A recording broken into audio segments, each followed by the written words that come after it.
పాకిస్తాన్లో నువ్వు ఎక్కడున్నావు అని ఎంక్వైరీ చేశాడు. డిఫెన్స్ వారు పోలీసు వాళ్ళకి సరైన ఇన్ఫర్మేషన్ ఇవ్వరని నేను మేనేజ్ చేసి వాడిని ఆపేశాను. నీ భార్యా పిల్లల దృష్టిలో నువ్వు ఇప్పుడు పాకిస్తాన్లో ఉన్నావు. నువ్వు ఎప్పుడు వస్తావని నీ కోసం ఆశతో ఎదురు చూస్తున్నారు. రేపు 15వ తారీఖున రిలీజ్ అవుతున్నాను రా. ఎక్కడితో అక్కడే ఉన్నాయి. ఆయన వచ్చి టైం అవుతోంది, త్వరగా కానివ్వండి. ఒరేయ్, పొద్దున్నుంచి కడుతున్నావు, ఇంకా కాలేదా? అయిపోయిందమ్మా. త్వరగా కాని. అలాగేనండి. ఏంటమ్మా అక్కడే ముగ్గేస్తూ కూర్చున్నావు? అక్కడ ఇంకా 3 పనులు ఉన్నాయి, త్వరగా వెళ్ళు. వెళ్తానమ్మగారు. ఏ పనులు చెప్పలేదు. ఏమే సుబ్బు, నీకు తెలీదా? అదేంటి నామం చూస్తూ నిలబడ్డావు? త్వరగా కాని. ఏంటి రాజేశ్వరి, ఏమిటి హడావిడి? ఏదైనా పండగ? ఒక రకంగా పండగేరా. అర్థం కాలేదు గాని ఇంకో రకంగా చెప్పు. మీ నాన్నగారు వస్తున్నారా? ఏంటి, నాన్న వస్తున్నాడా? అవునరా, మీ నాన్నగారు తలుచుకుంటున్నట్టున్నారా? ఆయన తలుచుకుంటే ఎక్కిళ్ళు కాదు, హార్ట్ అటాక్ వస్తుంది. వస్తా. ఒరే గిరి, ఆగరా. హలో అన్నగారు, మీ ముద్దుల నాన్నగారిని చూడ్డానికి వచ్చేసారన్నమాట. ఏమిట్రా నువ్వు? అంత దూరం నుంచి నేను వస్తే నువ్వేంటి ఇక్కడున్న వాడివి బయటికి వెళ్ళిపోతున్నావు? ఆయన రాగానే నన్ను చూశారనుకో తేడా వస్తుంది, నీకా ఆయనకా ఇద్దరికి. అందుకే బయటికి పోతున్నా. వస్తా. గిరి, ఏమిటమ్మా వీడు? 14 ఏళ్ల క్రితం నాన్నగారే ఇంకా వాడి మనసులో ఉన్నట్టున్నారా?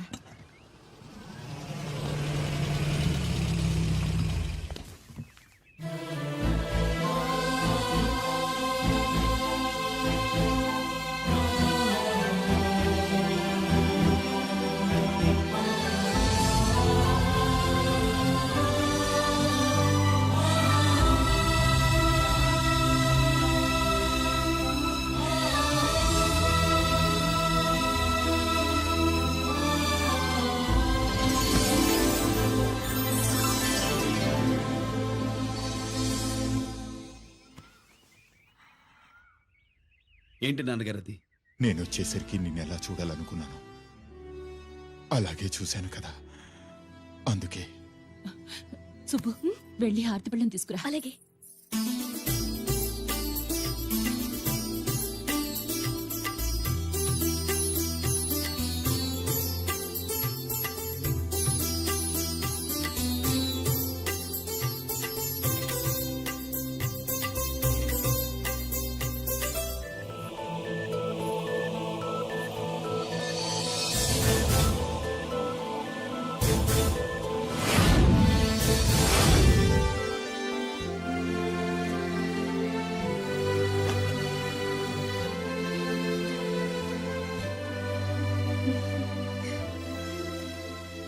నువ్వు నువ్వు నువ్వు నువ్వు నువ్వు అంటూ నచ్చుకునేంటి బావా?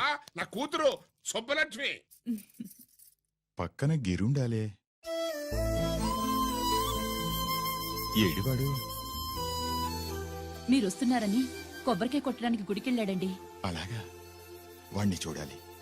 పద, గుడికి వెళ్దాం. పందెం ఏంటో తెలుసుగా?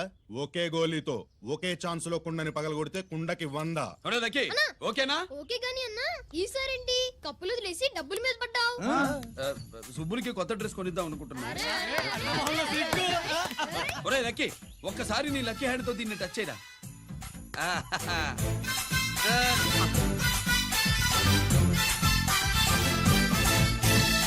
అదేంటి నోట్లో వేసుకున్నాడు? అదే గిరన్న స్పెషాలిటీ.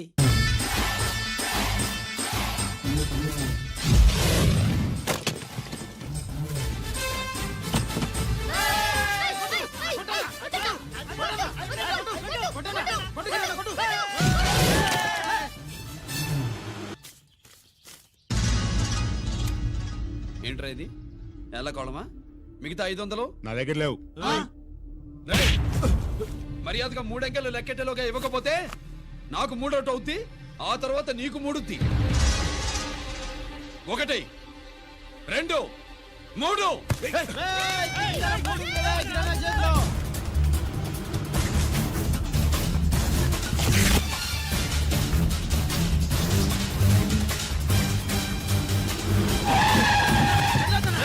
ఎక్కడికి పారిపోతున్నావు?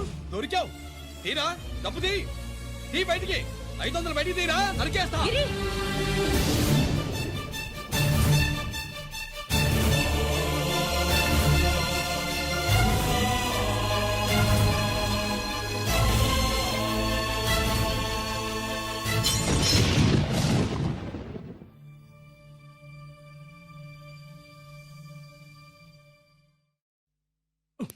పెద్దాన్ని ఎలా చూడాలనుకున్నాను అలా చూశాను.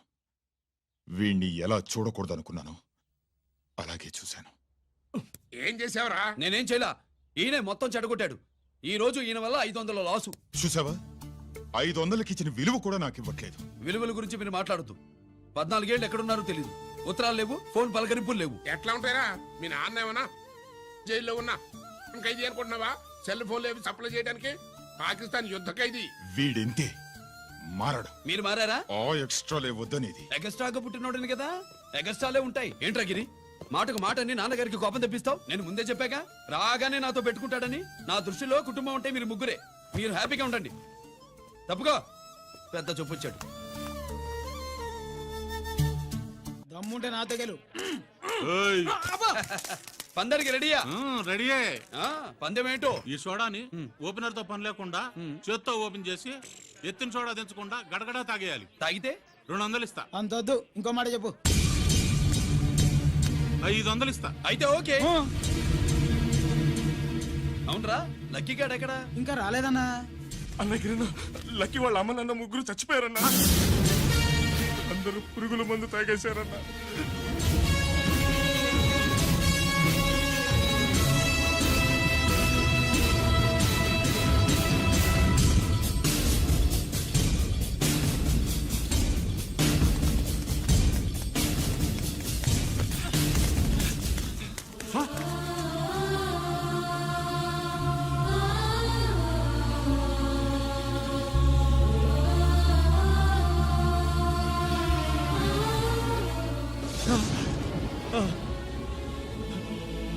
Lucky, lucky.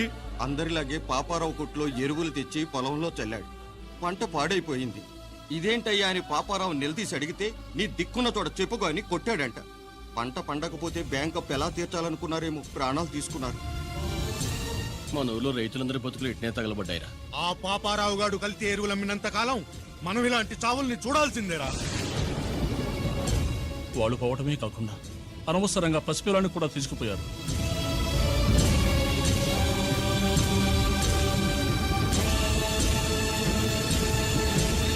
నీ పాపం ఫండెను నేడు, నీ భరతం ఫడతా చూడు. నీ ఫాలిటి ఎముణ్ణి నేను, నీ కరెక్ట్ మొగుణ్ణి నేను. బాగా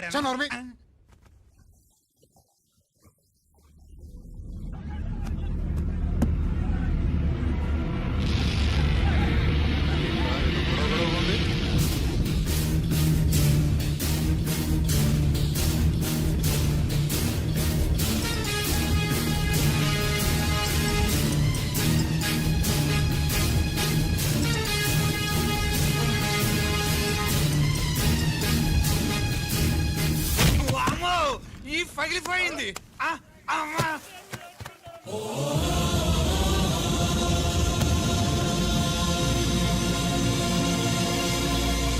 ఏంటిది? ఇదేమన్నా హాస్పిటల్ అనుకున్నావా? వీడికి ప్రాణం లేదు. అయితే ఇక్కడికి ఎందుకు తీసుకొచ్చావు? తీసుకెళ్ళి శ్మశానంలో తగలై. ఏయ్! రైతులు పంటలు పండిస్తున్నారు, కానీ పంటను ఎప్పుడు కల్తీ చెయ్యరు. కల్తీ లేని పంటను తిని ఒళ్ళు పెంచుకున్న మీకు మాత్రం కల్తీ అలవాట్లు వస్తున్నాయి. బియ్యంలో కల్తీ, నెయ్యిలో కల్తీ, పాలల్లో కల్తీ, నీళ్లలో కల్తీ, పెట్రోల్లో కల్తీ, విత్తనాల్లో కల్తీ, ఓట్లలో కల్తీ, నోట్లలో కల్తీ, ఆఖరికి పంటను కాపాడే ఎరువును కూడా కల్తీ చేసి పేద రైతుల ప్రాణాలు తీస్తున్నారా? చచ్చిన వాడికి ₹1,00,000 గవర్నమెంట్ ఇస్తుంది కదా. ఆ రూల్ పెట్టా కూడా చాలా మంది ఆత్మహత్యలు చేసుకున్నారా? మా దగ్గర నుంచి లెక్చర్ ఇస్తావు. చచ్చిన వాడికి డబ్బు ఇవ్వతే గవర్నమెంట్ సిఫార్సు చేయాల్సింది మీలాంటి వాళ్ళను కాల్చి చంపమనరా? కరువు కాటకాలు రైతుల కడుపు మీద మాత్రమే కొడితే మీ కల్తీ ఎరువులు వాళ్ళ బతుకు మీద దెబ్బ కొడుతున్నాయిరా, కుక్కల కొడకల్లా. రేయ్, ఆ లారీలో ఉన్న బస్తాలన్నీ దించండి రా.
రేయ్, తల్లిదండ్రుల్ని దహనం చేయాల్సిన వీడి చేత వాళ్ళ చావులకి కారణమైన మీ పాపాల్ని తగలబెట్టిస్తాను.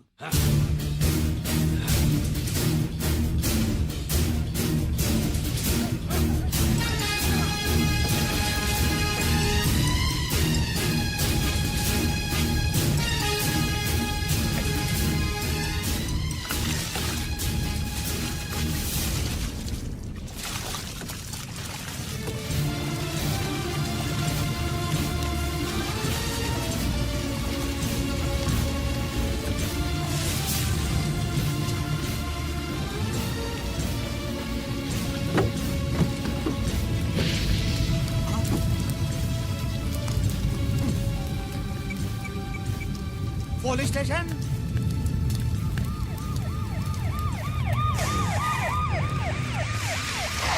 ఇన్స్పెక్టర్ గారు, ఇన్స్పెక్టర్ గారు, వీడే సార్ ఇదంతా చేసింది.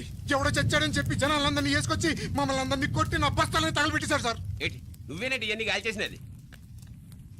నేను కాదు, నేను నేను నేను నేను నేను నేను నేను నేను కాదు నేను కాదు నేను అంతా నానంటున్నారు.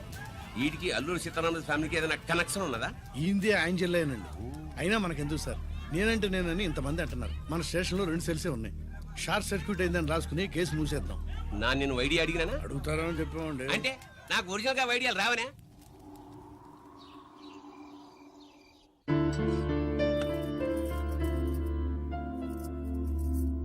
ఆగు రాజేశ్వరి.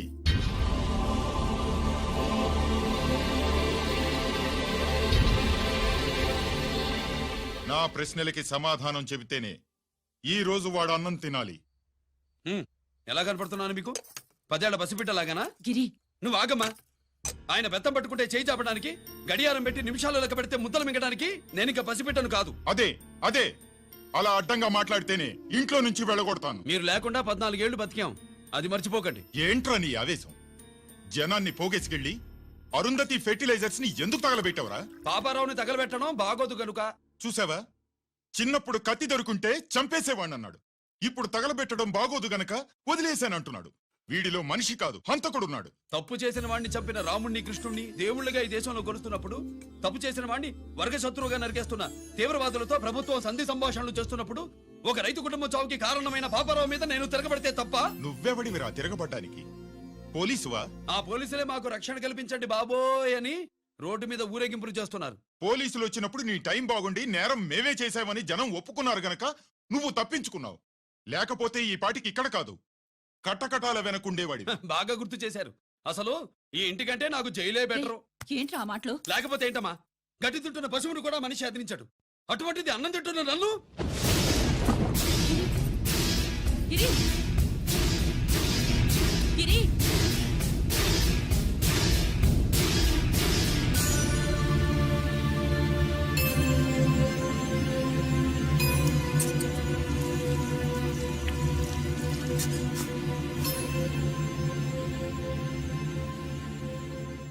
నన్ను ప్రేమించడం మానేయండి, ఊరుకుంటా. ద్వేషిస్తే సహించను. గిరి,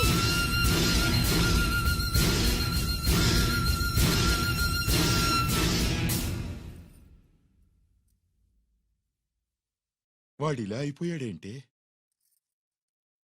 వాడన్న మాటలు ప్రశాంతంగా కూర్చుని ఆలోచించండి, మీకే తెలుస్తుంది. రే కోటిగా, ఆ తగలబెట్టిన వాడి పేరేమిటి? ఆడి పేరు గిరి నాన్న. మన బ్యాంక్ చైర్మన్ ఎన్కౌంటర్ లో చంపాడే ఏసీపీ రంజిత్ కుమార్, వాడి తమ్ముడీడు. Thank you. ఏమండి, మన రంజిత్ అండి.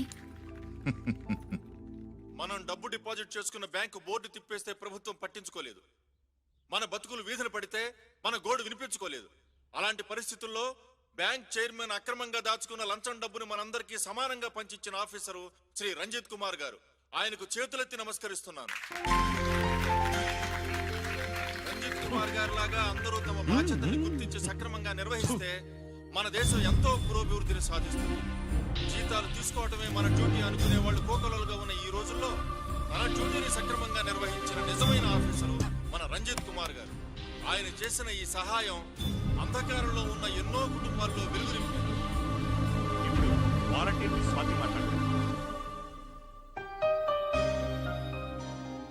మామూలుగా ప్రజల కోసం రిస్క్ చేసిన ఆఫీసర్స్ ని ప్రభుత్వం ప్రమోషన్ ఇచ్చి సత్కరిస్తుంది. కానీ ఇప్పుడు వేరేలా సత్కరించడం జరిగింది. ప్రమోషన్ తో కాదు, ట్రాన్స్ఫర్ తో. బట్ ఈ నగర ప్రజలు మాత్రం ఏసీపీ గారిని ఈ మెడల్ తో సత్కరిస్తున్నారు. ఇది గవర్నర్ గారి మెడల్ కన్నా, ప్రెసిడెంట్ మెడల్ కన్నా గొప్పదని నా ఉద్దేశం.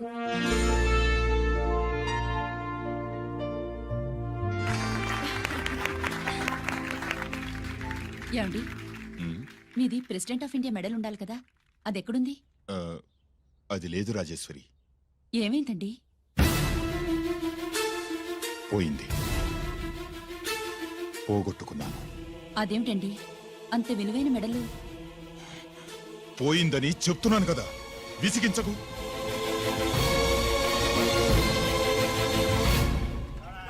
ఇదిగో. ఏంటి బావా, నీ వెండి కప్పులన్నీ కరిగిస్తున్నా? నా కాళ్ళకి వెండి పట్టీలు చేస్తున్నావా? కాదు. మరి దేనికోసం?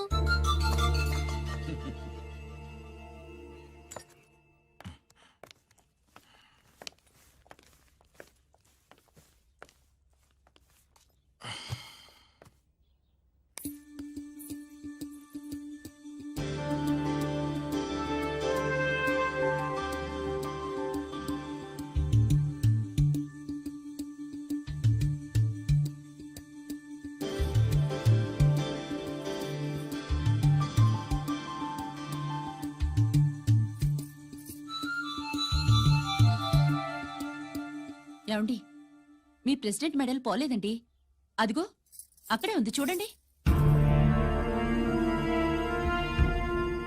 అది నాది కాదు రాజేశ్వరి. నువ్వే చేయించానని చెప్పు, వెళ్ళు. నా కప్పులన్నీ కరిగించి నేనే చేయించానన్నా.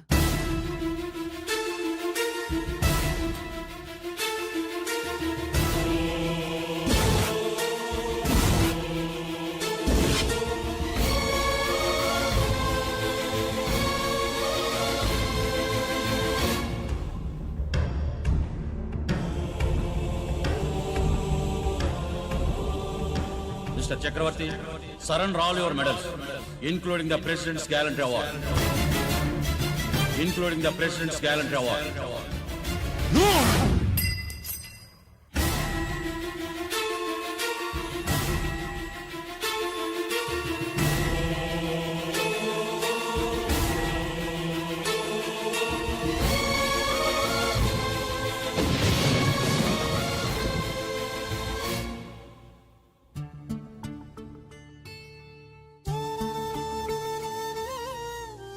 గిరి,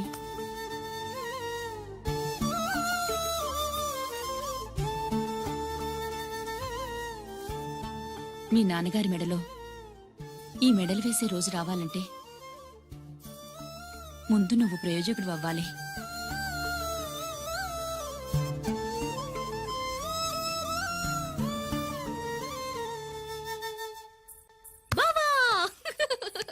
ఏంటి బావా, నువ్వు ఈ టిఫిన్ సెంటర్ కంటే బట్టల షాప్ పెట్టుంటే బాగుండేది. ఏ బట్టల షాప్ అయితే రోజుకో చీర కట్టుకుందామనా?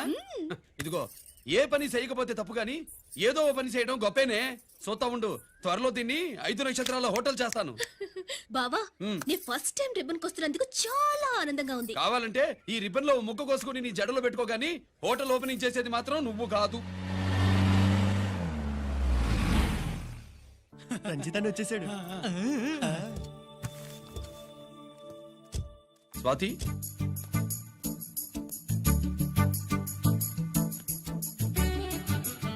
ఎవరి మెరుపు తీగ? ఆ రోజు అన్నయ్య మెడలో మెడలు వేసిన అమ్మాయి ఈ తీగే.